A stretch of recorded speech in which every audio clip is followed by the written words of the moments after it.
Hi, I'm Kaya. And I'm Joanna. And this is Starlit Citadel Reviews.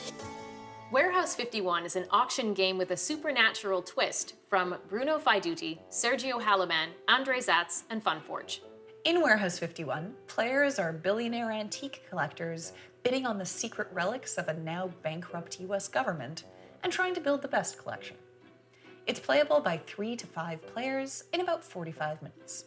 Players begin Warehouse 51 by sorting the relic cards by color into 4 face-down decks. The pawnbroker tokens and 20 gold ingots are placed next to the relic decks, and each player gets 10 ingots and a player aid. The counterfeit deck is shuffled, and a number of counterfeit cards determined by the number of players are placed between each pair of players. Each player secretly looks at the counterfeit cards to their left and right. Then the game begins. Each round of Warehouse 51 consists of auctioning one relic. The player who won the last auction picks the deck to draw the relic from, and then starting to their left, each player either bids or passes. You must bid a higher number of ingots than the previous bidder, and you cannot bid on an item that you've already passed on. Once all players but one have passed, the winner pays their bid to the player on their left and places the relic in front of themselves. If nobody bids on a relic, it's discarded and a new one is drawn and auctioned. A relic with a closed fist icon triggers a blind auction instead. Each player secretly decides how many ingots to bid and places them in their closed hand, holding it over the center of the table. Players simultaneously reveal their bids, and the highest bidder pays their bid to the player on their left and takes the relic. Ties are broken in favor of the first player clockwise from the auctioneer. Each relic belongs to a category: Western fantasy and literature, European mythologies, Near and Middle East, and Eastern cultures. And each category contains a different number of relics with values of 1, 2, or 3.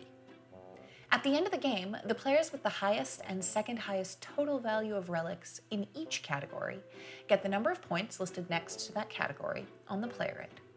Some relics are also blessed or cursed. Their effects are triggered as soon as they are added to a player's collection. Immediate effects are triggered only once when the relic is first won. Permanent effects persist throughout the game, and end-of-game and scoring effects apply only at the times specified. The counterfeit cards determine which relics are counterfeit for the current game.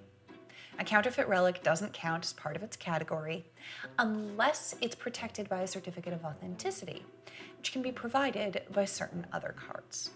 A player with 5 ingots or less can send one of their relics to the pawnbroker in exchange for 5 ingots from the pawnbroker's reserve. They place a pawnbroker token on the relic's card. Any blessing it has becomes inactive, while curses remain in play. If the pawnbroker runs out of ingots, the players cannot pawn any further relics. The game ends when the final relic has been auctioned. In clockwise order from the auction winner, players get the chance to buy back their relics from the pawnbroker for 10 ingots each. Next, players with certificates of authenticity assign them to relics they suspect to be counterfeit. Finally, the counterfeit cards are revealed, and the corresponding relics are discarded unless they're protected by a certificate. Players score 1 point for every 5 ingots they have left, and 5 points for every set of 4 different colored relics that they have. Next, players with the highest scores in each category score the listed number of points. If there's a tie, then each player scores the number of points for the lower place. The player with the most points wins. So Warehouse 51 was designed by the same guys who made Sheriff of Nottingham, and it definitely has a similar feel to that game in that it's quite simple, it's very interactive, and it's just got a couple really neat mechanical twists that make it feel very clever. My favorite of these is the way that bid payment works. There's not a lot of money in this game. Like, thematically, there's billions and billions of dollars, but each player only has 10 ingots, and there's only another 20 with the pawnbroker, which creates a very limited reserve. And what I love is that this game has a closed money ecosystem where money is just transferring from person to person depending on who wins a bid, because you're just passing it to the person on your left. That really adds an interesting motivation and set of strategy to the auctioning, because you're not just bidding on pieces you want. You're also trying to drive up bids on pieces you don't want because you know they're counterfeit and somebody else might not. And you're also trying to rig the bids so that you make enough money that you can bid on the pieces that you really want. So you might find yourself, for example, dropping out of an auction for a really appealing item because you want your neighbor's money more than you want the relic. It's really clever, and it adds second guessing, it adds manipulation, and it adds an extra level of thinking in a very, very simple way. The other really neat thing about the counterfeit cards, which I already mentioned, is that they add hidden information, which is one of my favorite elements in most games. But specifically what's interesting here is because of how they're dealt out, depending on the number of players, the amount of hidden information in the game scales with the player count in interesting ways. If there's only 3 of you, there are the 6 counterfeit cards, but you have access to 4 of them, so you know more than is unknown. In a bigger group, in a 5-player game, that flips around and all of a sudden you can only identify 2 of the counterfeits for sure. And there's all of this hidden information out there that other people have access to and you have no clue about. I think it's really interesting that you can use player count not only to change how many people are in the game, but to change what kind of game it is. Because some people really like lots of hidden information and some people don't like playing these kinds of games unless they know almost everything that's going on.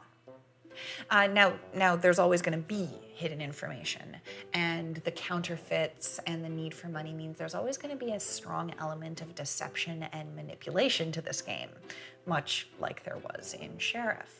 And combining both deception and auctioning, that very kind of aggressive bidding interaction, makes for a game that's not going to be to everybody's tastes. A lot of auction games are already pretty cutthroat, and the fact that you also have to lie to people means that there are going to be some players that find that it's not friendly enough to their tastes, or there's too much going on, and they just want a friendlier and simpler kind of auction game. So one negative that I found in this game when I was playing it was that I felt like it could get a little bit repetitive. You are sort of doing the same thing every round. You're just auctioning relics until there are no more relics left to auction. So even though there's a lot to do and there's a lot of strategy going on in there, you are basically doing the same thing every round. And I did kind of feel the repetition after a while. I also felt like that led to the game feeling a little bit anticlimactic for me because once we were finished bidding on things, the game was over. There wasn't really any second step to the game, and I sort of felt like I wanted it. So that might be a negative for some people who maybe aren't really into auction games. I mean, if you're really into auction gaming, then this is going to be great because that's what you do for the entire game. But maybe there are some people out there who are going to be expecting another step or something more. That being said, this game has a lot of really, really strong elements to it. First of all, the theme and the art, I have to mention. The art's beautiful, the theme is really fun, and there's a lot of sort of tongue-in-cheek humor going on in here. The story itself is quite funny, I find. The fact that you're sort of battling over the last remnants of the US government's collection of relics. I mean, it's neat and it's fun, and there's a lot of that humor in here. Also, the relics themselves are drawn from a lot of different stories and mythology from all around the world, and that's neat to see. So another thing that's really strong about this game is it comes looking like a filler, but it's not.